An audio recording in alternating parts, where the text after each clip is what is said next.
Hello student, स्वागत है आपका हमारे चैनल पी.एन. पटेल क्लासेस पर।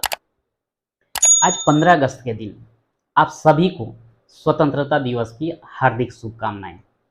आज मैं आपको एक चीज़ बोलना चाहूँगा। ये यूट्यूब चैनल मैंने उन लोगों के लिए बनाया है जो किसी भी कारणवश किसी कोचिंग इंस्टीट्यूट को ज्वाइन नहीं कर पाते या जिनको अच्छे मैथ्स के टीचर नहीं मिल पाते, जिसकी वजह से वो मैथ्स में सही सीखने के लिए वंचित रह जाते हैं।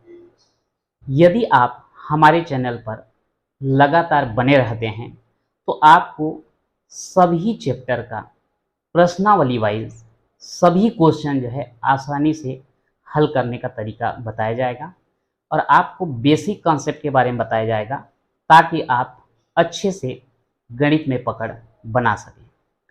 यदि आपको हमारा वीडियो पसंद आता है तो लोगों तक तो पहुंचाने के लिए भी मैं आपसे मदद की अपेक्षा चाहूँगा। आप जो है लोगों को हमारे चैनल को पहुंचाने का प्रयास करें। आप स्वयं सब्सक्राइब करें, लोगों तक पहुंचाने के लिए जो है शेयर करें ताकि ज़्यादा से ज़्यादा लोगों को मैं मदद कर सकूं। तो आइए देखते हैं समांतर श्रेणी का प्रश्नावली 2 का तीसरा प्रश्न देखते हैं। दो संख्याओं का समांतर माध्य 7 और गुणनफल 45 है, संख्याएं ज्ञात कीजिए। यहां पर बोला गया है कि दो संख्या, यानी कि इसमें जो है दो संख्या दिया गया है जिसका समांतर माध्य कितना है, 7 है और दोनों का गुणा करने पर कितना प्राप्त होता है, 45 प्राप्त होता है। तो वह संख्या हमको ज्ञात करना है। माना वे संख्या ए व बी हैं। हमको जो दो संख्या ज्ञात करने के लिए बोला गया है उसको हम क्या मान लिए, ए और बी। बोला क्या गया है कि इन दोनों का समांतर माध्य कितना, 7। तो समांतर माध्य का सूत्र हम देख चुके हैं। यदि ए और बी का समांतर माध्य ज्ञात करना चाहें तो a प्लस बी बाई 2, और ये हमको कितना दिया गया है, 7। तो ये हो जाएगा आपका a प्लस बी इक्वल 2 का इधर गुणा हो जाएगा, 2 सत्ते 14। ये बन जाता है आपका समीकरण नंबर 1। तथा गुणनफल कितना बोला गया, 45। तो a और b का अगर गुणा कर दिया जाए 45 मिलेगा। यदि हम a को जो b के साथ गुणा है उधर ले जाएं तो भाग हो जाएगा, तो 45/a। ये जो b का मान है इसको हम समीकरण 1 में रख देते हैं, या फिर हाँ वही कर देते हैं, सही रहेगा। समीकरण 1 से a plus B equal 14, a plus b का मान यहां से रख दीजिए। तो b की जगह में आप क्या लिख सकते हैं, 45/a बराबर 14। आप यहां चाहें तो लिख सकते हैं समीकरण 2 से मान रखने पर। अब यहाँ a के बटे में कुछ नहीं है तो a/1 लिख दो। अब इन दोनों का लघुत्तम लेके जोड़ दो। a और 1 का लघुत्तम कितना, a आएगा। 1 से a को भाग दोगे तो आएगा a, उसका गुणा अंश में करेंगे तो a इंटू ए यानी कि a स्क्वायर। a से इसको भाग दोगे 1, उसका गुणा अंश में कर दो 45 बराबर कितना, 14। a वर्ग धन 45, a का इधर तिर्या गुणा कर देंगे 14a, या फिर a वर्ग इसको इधर ले आते हैं ऋण 14a धन 45 बराबर 0। अब यहां पर ध्यान रखेंगे a वर्ग ऋण 14a धन 45 बराबर कितना हो गया, 0। इसी को हम आगे बढ़ाते हैं। मैं इसको मिटा रहा हूं। यहां पर ये जो है आपका एक में एक वर्ग समीकरण प्राप्त हो गया है। अब ये वर्ग समीकरण को हल करने के लिए या तो गुणनखंड विधि का इस्तेमाल कीजिए या तो फिर सूत्र विधि। तो मैं यहां पर जो है गुणनखंड विधि का उपयोग कर रहा हूं। तो उसके लिए क्या करते हैं, मध्य पद को दो भाग में बांटने का काम करेंगे।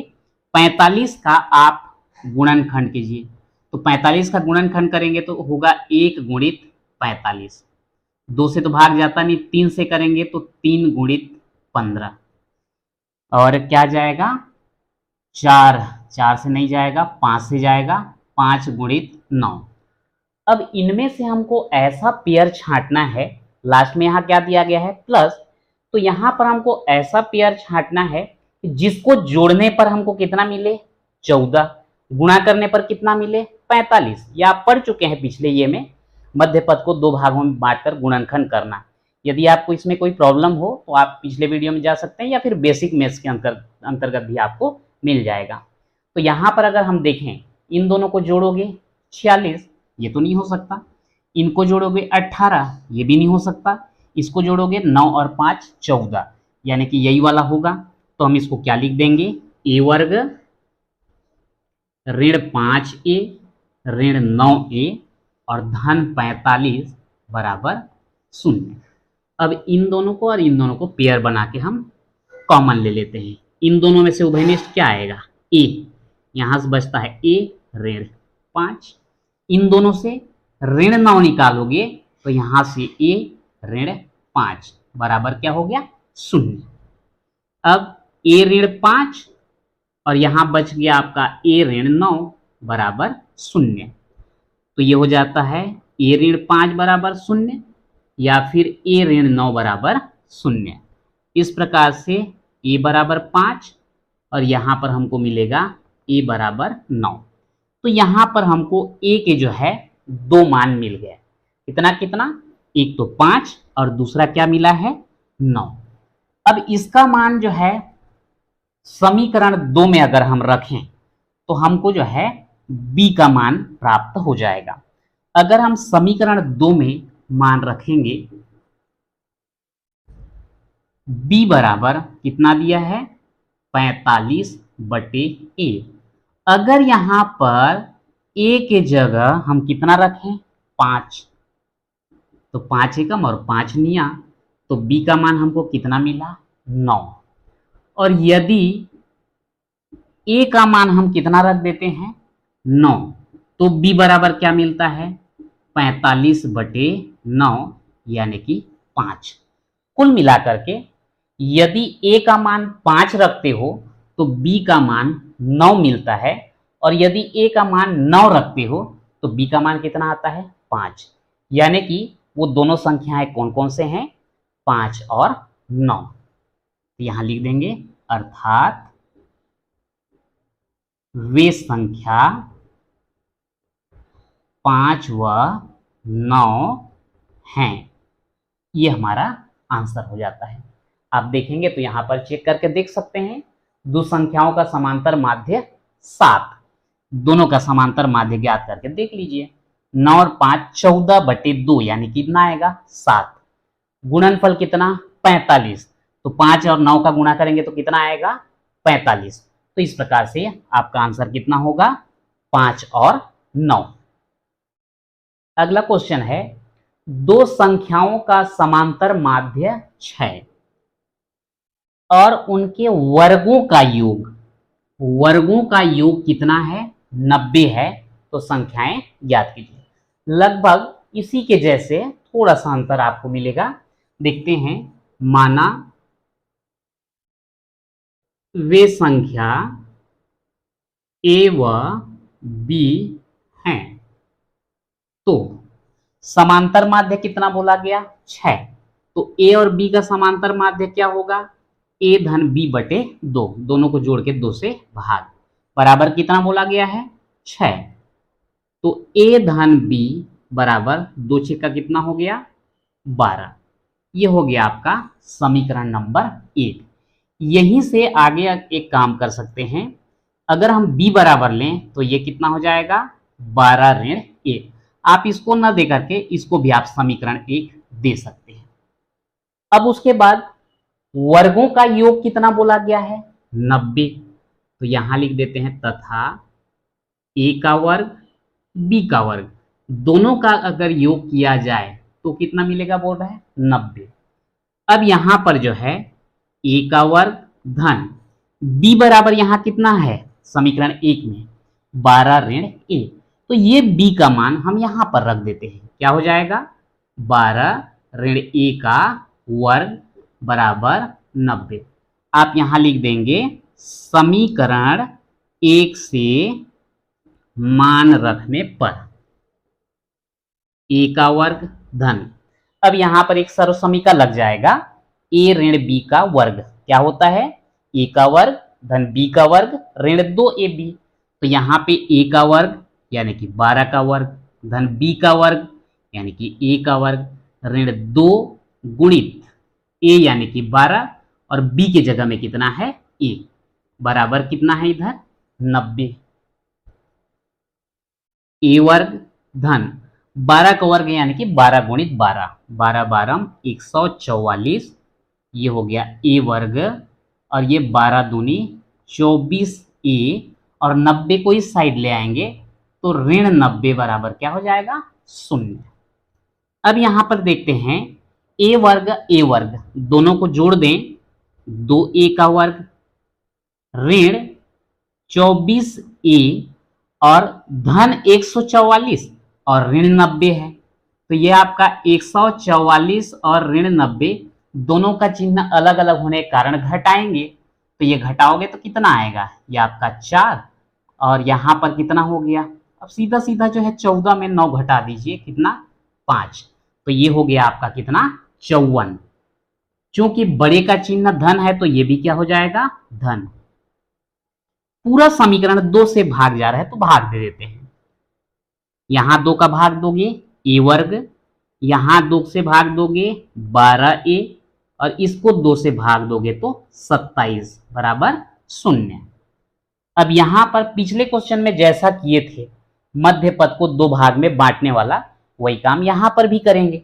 27 को हम क्या लिख सकते हैं 3 गुणित 9 9 तिया 27 और दोनों को जोड़ें तो 9 3 12 यानी कि यहां पर क्या लिख सकते हैं इसको ए वर्ग ऋण 3a ऋण 9a धन 27 बराबर 0।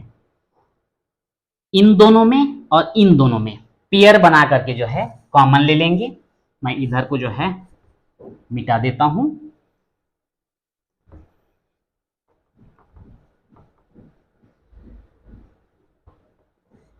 अब यहां पर अगर हम देखें इन दोनों में कॉमन क्या आएगा ए, क्या बचेगा a -3। इन दोनों में क्या कॉमन आएगा ऋण 9 आएगा तो यहां पर a ऋण 9 तिया बराबर 0। अगर गुणा करें तो a का a से a वर्ग ऋण 3 से करेंगे ऋण 3a ये हो गया आपका ऋण 9 और ऋण का धन कर देंगे तो 9 तिया 27। अब ये हो जाता है a ऋण 3 यहां से बचेगा a ऋण 9 बराबर 0। तो a ऋण 3 बराबर 0 हो जाएगा और a ऋण 9 बराबर 0। यहां से आता है a इक्वल 3 और यहां से आता है a इक्वल 9। तो यहां पे हमको दो संख्या मिल गया है a का मान, एक तो 3 और दूसरा क्या है 9। तो अब b का मान ज्ञात करना है तो यहां पे लिखेंगे यदि a बराबर 3 हो तो समीकरण 1 से यहां पे मान रखेंगे b बराबर 12 ऋण a, तो b बराबर 12 ऋण a का मान कितना 3, तो b बराबर कितना हो जाएगा 12 में 3 घटा देंगे तो 9। और यदि a बराबर 9 हो तो समीकरण 1 से, समीकरण 1 है आपका b बराबर 12 ऋण a, तो ये हो जाएगा 12 ऋण a के जगह में 9 तो ये कितना आ गया 3। तो अब यहां पर देख लीजिए यदि a का मान हम 3 रखते हैं तो b का मान कितना आता है 9 और यदि a का मान 9 रखते हैं तो b का मान कितना आ जाता है 3, यानी कि वो दोनों संख्या कौन कौन से हैं 3 और 9। तो लास्ट में लिख देंगे अतः वे संख्या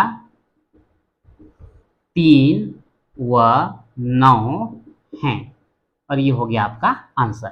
यदि आप आंसर चेक करना चाहते हैं तो कर सकते हैं। दोनों का समांतर माध्य 6 होना चाहिए। तो 9 और 3 12, 2 से भाग देंगे तो 6। वर्गों का योग 90 बोल रहा है। इसका वर्ग कितना 9 और इसका वर्ग कितना 81। दोनों को जोड़ने पर कितना आता है 90। यानी कि हमारा आंसर कैसा है, सही है।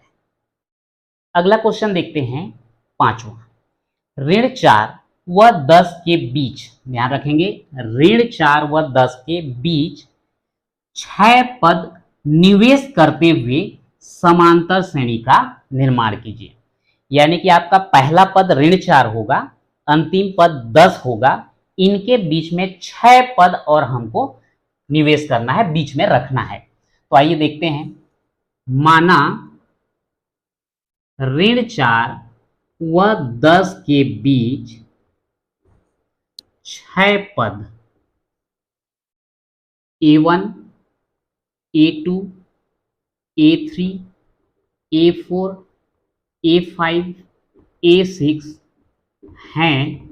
तो ध्यान देंगे 6 पद बोला था, इसलिए A1 से लेकर के कहां तक लिए A6।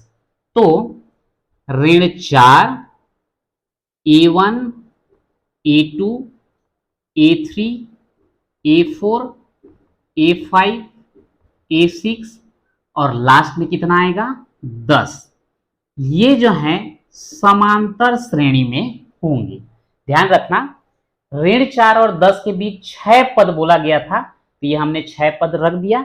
शुरुआत में ऋण 4, अंतिम में 10। ये किस में आ जाएंगे, समांतर श्रेणी में। तो यहां पर अगर हम प्रथम पद देखें तो प्रथम पद A बराबर कितना मिलेगा, ऋण 4। और 10वां कौन सा पद होगा, 6 तो ये हो गए, इसको मिला के 7 और ये हो जाता है 8। यानी कि श्रेणी का 8वां पद हमको क्या मिलेगा 10। तो प्रथम पद A बराबर ऋण 4 तथा 8वां पद ये आपका 6 और ये 7 और ये 8। तो 8वां पद बराबर कितना होगा 10। अब यहां पर ध्यान देखेंगे, 8वां पद को हम लोग क्या लिखते हैं, A प्लस 7D।